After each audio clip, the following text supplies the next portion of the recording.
Hi guys, little Aussie Mel doing an update. It's been a while, sorry about that. I'm going to try doing this video on my webcam today, so I'm not sure how the format's going to go, but it's really noisy outside, so I can't really do it on my phone today. Anyway, so I think in my last update I was talking about how I was going to try doing a plan of not following a plan, and I was feeling a little bit skeptical and scared about doing that, and sort of breaking from tradition to how I've always approached weight loss and healthy eating. And so I thought I should check in with you and let you know how that's been going. It's been really positive for me. I've found that just sort of not looking to something external to tell me what I should be eating and the types of foods I can or can't eat has sort of helped me let go of some of the rules and strictness in my mind, and it's taken away that whole thing with if I didn't follow the plan that then I would beat myself up about it. So by not having a plan that I wasn't following, I didn't have that negative aspect towards the healthy foods. And it's just really, I found it's broken a bit of the cycle of, it's almost a rebellious thing, you know, when you're told you can't eat something and it just makes you think about it and crave it even more. So for me, that's been a really positive step, and I'm definitely going to continue on that path.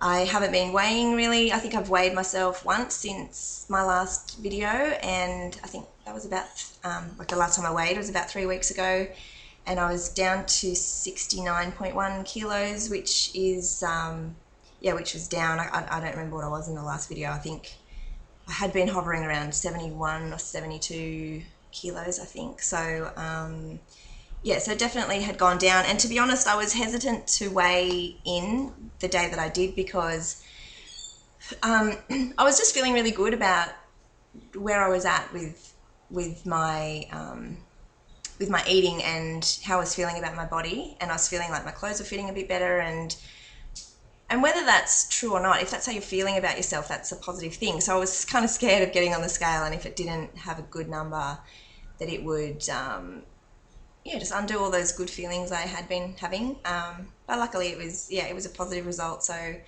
I think I can continue to feel good about that. So maybe give that a try if you're feeling like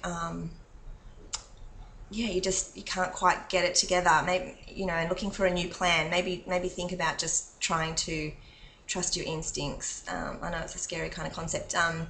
Actually, speaking on that, I had been talking to Fat Kings Phil yesterday and about this very topic, and in his situation, actually I'll link his video below if I remember, and I'm sure he won't mind me talking about this because he talked about it on his video, but he was saying how I think over the last 10 months he's gained 10 pounds, so roughly a pound a month, but he goes to a nutritionalist every 3 weeks, I think, and they measure the weight and the body fat percentage and all that kind of stuff. So his body fat percentage has been going down every visit. So so over the last 10 months, you can easily look at that and say, okay, well, he's working out, he's eating relatively well most of the time, nobody's perfect. His weight is going up, but his body fat percentage is going down. So the logical conclusion is that he's on the right path, because that's what you want. He's gaining muscle, he's lifting weights, all those kinds of things. But it's kind of hard for him to acknowledge that he is going in the right direction. A lifetime of, if the scale goes up, that's a bad thing, is just messing with his head. So for him, he's feeling like he's not in control of his weight, that if he just keeps on doing what he's doing, eventually he's going to be, looking back and realizing that he's gained 30 pounds, not 10 pounds, and all this kind of thing. So I set Phil a challenge of not weighing himself for 3 months, which he really freaked out about, and I don't know if he's going to do it. But my whole point to that is that, from an outsider's perspective, I can see that he's going in the right direction. His body fat percentage is coming down. The scale is only messing with your head, Phil. So just ditch it. Like, why keep getting on the scale and beating yourself up about a number? And you know in your own head that it's just the mental game. So don't play the game. Just don't do it. So anyway, I really hope he decides to go ahead with that. And I think it's different if you know that you're out of control and you're eating all the wrong things. If you're avoiding weighing yourself because you're scared of what you're going to see, I think that's a totally different conversation to have. And I think weighing can be the reality check that you need to just kind of short circuit the behaviour. But in this situation, I think the weighing is just negative. So hopefully he listens to my advice on that. What else do I want to talk about? So with my health, I had talked previously about how I'd been having a few blackouts, and I finally went and saw a different doctor who tested me for celiac disease, because that can be a cause of low. So basically, my iron levels are ridiculously low. They're pretty much empty, and so he tested me for celiac disease because that can cause problems with iron absorption, and he tested a whole other range of things. And there's really no cause for the iron absorption, except he then sort of had a bit of an idea that perhaps sometimes the cause for iron absorption issues is people who take antacids.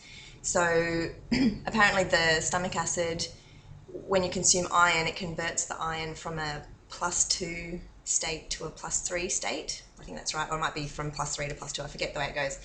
But basically, the acid converts the iron to the form that your body can then use to replenish your iron stores and everything like that. So he thinks that, he said, well, maybe because of your VSG, you don't have as much stomach acid as everybody else because you don't have a full-size stomach. Maybe that's the issue. And so no one had ever suggested, like none of the doctors had suggested that to me. So I went home and did a bit of Googling, and that's completely valid. There's been some, I found some studies that talked about that exactly happening. So I don't know if it happens to everyone or what the situation is, but it's definitely seems to just be that I need to, that taking my iron supplement, I've been taking an iron supplement for over a year now, and my levels were still dropping. So I think it's just going to be a case of, so he's booked me in for an iron transfusion on Monday, and I'll have to have 2 or 3 of those to get me back up to the right level, and then every 9 to 12 months get tested again and have another one if I need it. So I think it's just going to be an ongoing thing that I monitor and manage for the rest of my life. But if that's the price I have to pay for having VSG, I still don't regret it whatsoever. It would have been sort of nice to kind of know that ahead of time. I mean, and I did know that that you're taking supplements and everything is really important after surgery. But yeah, I just didn't realise that maybe taking the supplements wasn't actually going to be doing anything. So keep that in mind. So my iron was so low that it had affected my blood count now. So it just explained everything. It explained the blackouts. It explained I've been having heart palpitations and things like that, sort of flip-flop thing that you kind of feel your heart race, or then just all weird stuff. So he said that the low blood count explains all of that. So hopefully I'm on the road to getting that all fixed. I did want to talk too about just in my psych studies that I've been doing for uni. I've got to thinking about a couple of things, and thinking about sabotage, why we don't do the things that we know we should be doing to be happy, and why people regain weight after surgery.